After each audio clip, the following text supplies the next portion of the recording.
Quite frankly, China's replaying its, what's been successful with the ASEAN. In essence, they're trying to create another trade area, but any attempt to break out of what seems to be, this kind of blockade that the United States is trying to set up, sets off alarm bells. These are sovereign nations. China is appealing to them on the basis of trade, and this is not going over well with the United States and also Australia. The bottom line is, I think China has competitive edges.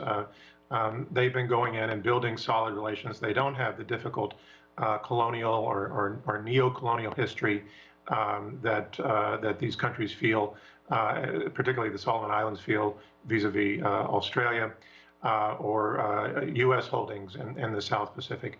So I think that although it is a buyer's market, I think China has some competitive advantages, above all because of China's foreign policy principles of not intervening in domestic affairs, not showing favoritism towards a particular political party and playing those kind of favorites.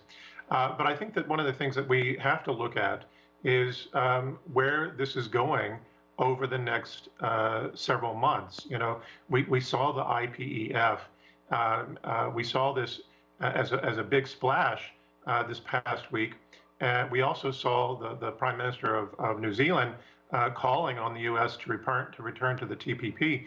But this is really showing that she doesn't have a clear understanding of U.S. politics. I mean, the reason why we have the IPEF and the reason why we don't have the TPP is because the U.S. cannot get any treaty through Congress right now.